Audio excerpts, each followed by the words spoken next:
Ready? I think we're ready. You said audio was going, right? Okay. All right. Hello, everybody. Welcome back to House Parties. We have missed you over the past 7 days, or plus 7 days if it's been a while since you've been here. So I'm Stetson. Yes, and I'm Steven. Yes, and there's some exciting news about Steven. Yes. Steven is now employed by CC students. It is true. You are the one in charge of making sure everything is organized, and if you register for like the missions trip this upcoming summer, he will take that information and turn it into a missions trip for you. Yep. And if you fill out a contact card, he's the one who turns that into a life-changing experience for you. Yes. And he's also here. He edits the videos, which we were already paying him for, but we will continue to do so. Gratefully. Yeah. So, yes. Yeah, Steven, I'm really glad you're an official employee of CC Students. Me too. Very much so. All right. Well, is there anything you wanted to say? It's okay if you don't. Glad to be here. Nice. Thank you. Good speech. Thank you. Okay, announcements. Student night is next week. And it's a very special student night. For two reasons. One that I just thought of. It's the first student night of the school year. Oh, yeah. I don't know what makes that particularly special, other than it's nice to have that. Sure. Yep. Two is we are going to get to hear from Landry at student night, the new youth and college pastor director person extraordinaire. He's incredible. He's a really great guy. I'm excited for you to get to spend more time with Landry. He's phenomenal. Yep. I don't know if this needs to be said, but I'll say again, I'm not going anywhere. Yes. I love you guys, and I'm sticking around for good, whether you like it or not. But things got even better because now Landry is here, and he's amazing. So we had lunch with Landry and spent time with Landry. And it's fun to say Landry. It is, yes. It's fun to elongate the A. Landry. Yeah. Okay, that was announcements. Unless you can think of anything. No. Okay. No personal announcements? You're not pregnant? No. Good. Okay. All right. It's time for slices. Oh.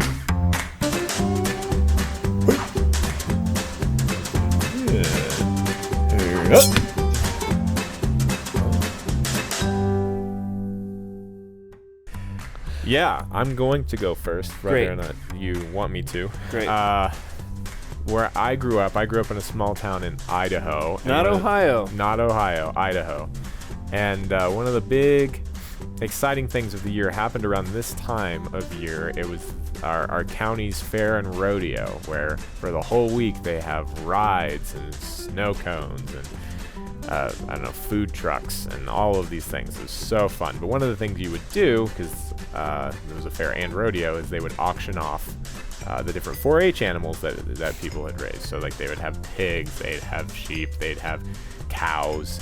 What is 4-H, really quick? I couldn't tell you. As far as I think that it's a program kind of like the Boy Scouts or the Girl Scouts, where a kid gets to go through the process of learning how to raise an animal and then sell it at auction. So it's like they learn how to be. It's like ROTC for farming. Yes, correct. Yeah, but they would hate that. I don't think they would like that. No, but this fair, my dad told me, because I'm currently no longer living in Idaho. They were trying to sell a 1,450 pound cow. And if you don't know how auctions work when it comes to cows, they'll bid a price $1 per pound. So sometimes, like, I was at the auctions and they'd be like, $20. I was like, $20 for a cow is a deal, but it's for every pound. And this broke. Oh, okay. So people like bid, like, is it 20? Okay, all right. Got $20 for times. Got it. Yeah. Got it. Okay.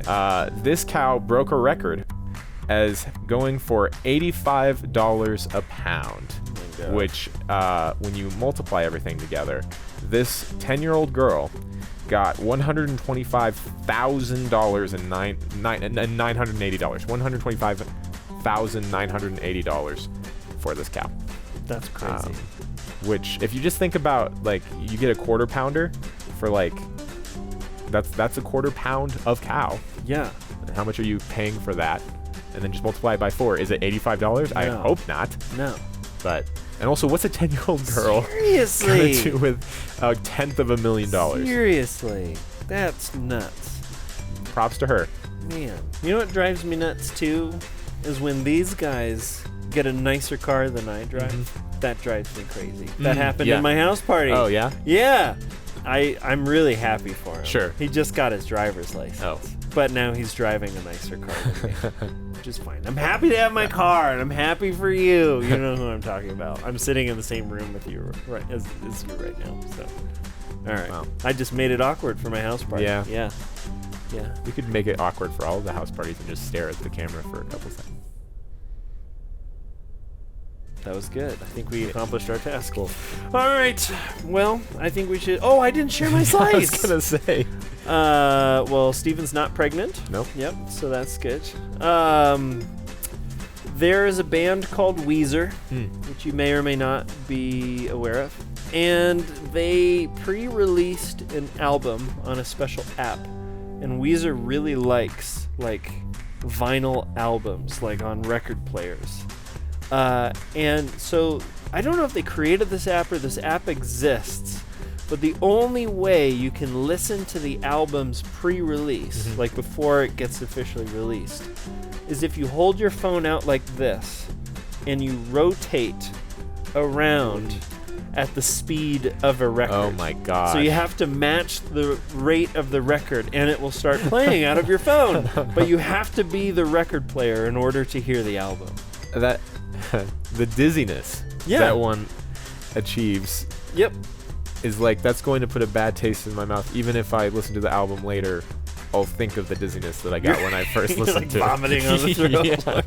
This album's so good. It's not great.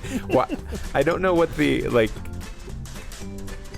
I don't know, the sell value of that is. Like, what do people think people would enjoy about that? I think it's just fun.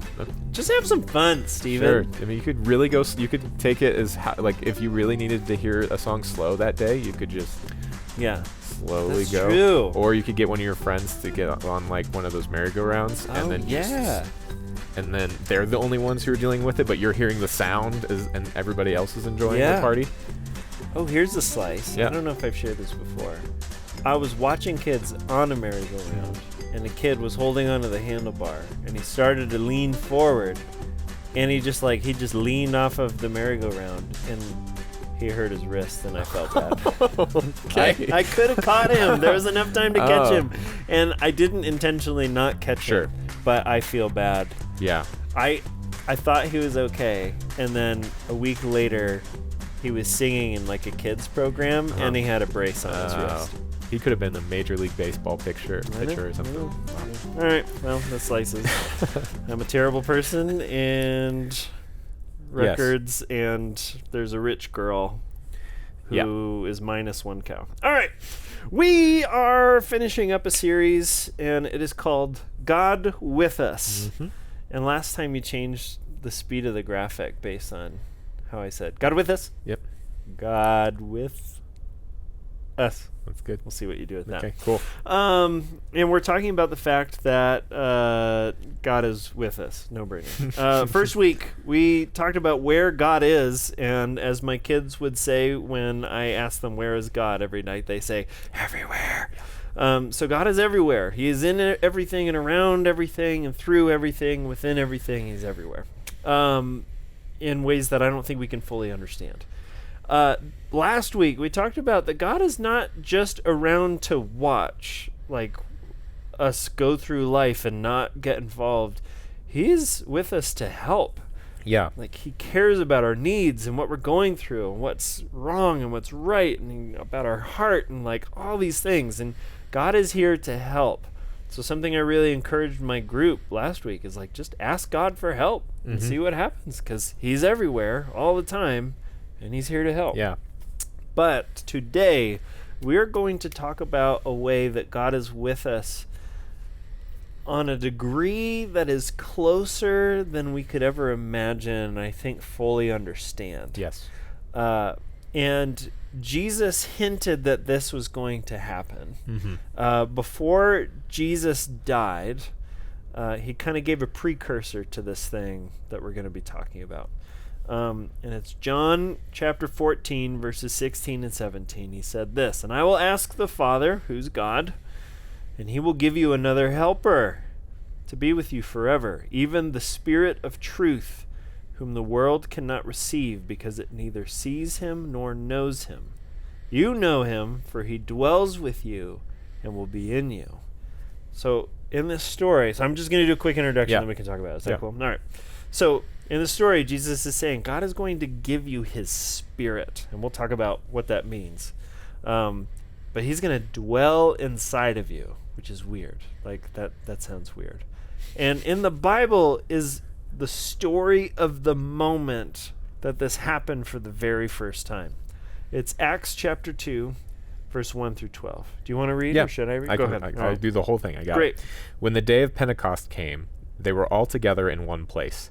Suddenly a sound like the blowing of a violent wind came from heaven and filled the whole house where they were sitting. They saw what seemed to be tongues of fire that separated and came to rest on each of them.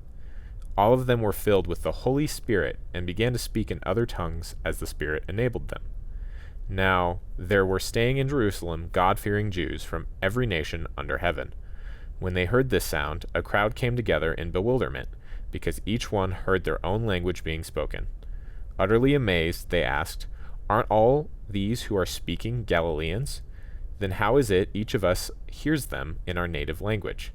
Parthians, Medes, and Elamites, residents of Mesopotamia, Judea, and Cappadocia, Pontus and Asia, Phrygia and Pamphylia, Egypt, and the parts of Libya near Cyrene, visitors from Rome, both Jews and converts to Judaism, Cretans and Arabs, we hear them declaring the wonders of God in our own tongues. Amazed and perplexed, they asked one another, "What does this mean?" Okay, so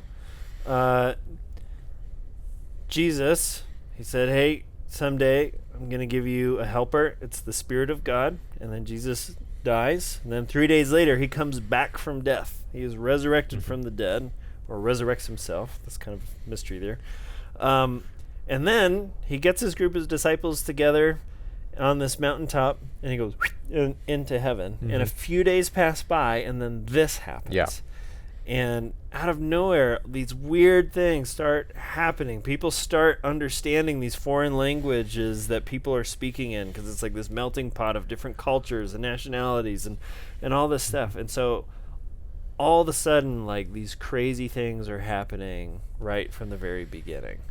And that was not a one-time event, because the Bible teaches us if anyone puts their trust in Jesus, if they trust Jesus for the things that he did and believe that the things that Jesus did is what has rescued us, and we begin following him, he gives us his Holy Spirit, and the Holy Spirit dwells inside of us. And there's a verse that talks about it. It's 1 Corinthians 3:16. And it says this, "Do you not know that you are God's temple and that God's Spirit dwells in you?" So if you imagine the inside of us being like the inside of a temple or a church or something, and that's where the Holy Spirit is. And so, in this degree, God is with us. His Spirit is with us. Yeah. I think one of the cool things, if you know anything about when the first temple to God was made, all of these, like, a beautifully, like, masterfully crafted building, and so when it comes to thinking of ourselves, and that God is not just willing, but like wants to dwell in us, it's got to say something about how beautiful he thinks we are as well. But yeah. Okay, so that's a pretty big deal. I think the appropriate question is why? Why would God put his Spirit inside of us? What does that do? What does that change? Are we now possessed? Right. No. Just right off the bat, no. But what difference does it make? Why would God do something like this? What do you think? I think if you think of Jesus's life, like he was at one place at one time and then the next place the next time, and he wasn't everywhere all at once or anything like that. And he was able to accomplish a whole bunch. But I mean, I think in that first verse we read about giving another helper, that implies that Jesus was the first helper, and that this is going to be something that will spread farther, and he'll be able to communicate and tell. It's not just a one-man show at this point. It's like it kind of is, but it's like imagine if you the only way anybody could make a decision in the world is if one person came and said yes, and like you had to get them to fly out to you, and then they're flying over to Brazil and then China and then Europe, and it's just not efficient. And so one of the things too is it's also an incredibly personal thing is when I think of the Holy Spirit, well, I know that he is equally as attentive to everything that's going on with everybody else. It's like a personal, somebody who's just always there with me, and who's like not a personal assistant, but someone like a personal counselor, someone who's knows everything going on with me, and who's giving me hints of advice or things to stay away from. Those are the thoughts. To be honest, there are a lot of things that I don't understand about it, because it is a very complicated and not a simple thing to understand. Nope. And so there most of the time when I think of the Holy Spirit in my personal life and the things I've experienced, I thought, well, if I know anything, if the Holy Spirit is what I think it is, it's right in this. It's like in this part of my life when I experience this nudging or this leaning or whatever. That wasn't me. And so the only thing I can give it to is it's the Holy Spirit. But that's about as much as I know about what that feels like. So yeah, for sure. That's really cool. I like that a lot. I just remembered a way that someone explained it to me. So, all right, I'm going to clap a song, and we'll see if you can think what it is. Sure.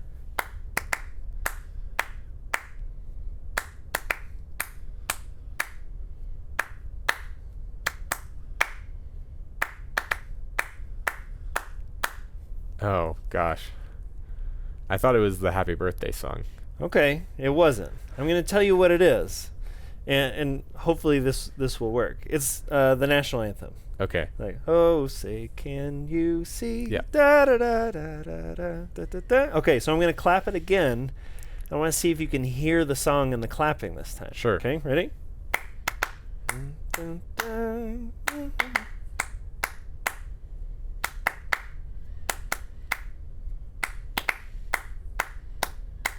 Okay. Did you hear it? Yes. Okay, yes. cool. Hopefully you did too. If not, that makes no sense. But if you did, that's kind of what the Holy Spirit does. It's like life is full of clappings, and we can't make a whole lot of sense out of it sometimes. We can make good guesses. That was close. First time I heard it, I thought it was Happy Birthday too. But the Holy Spirit is like God saying, it's the national anthem. I'm not making any statements about Christianity in the United States being conformed here, okay? But it's like, no, it's like, the Holy Spirit clues us in so we can hear the song in the clapping, if that makes any sense.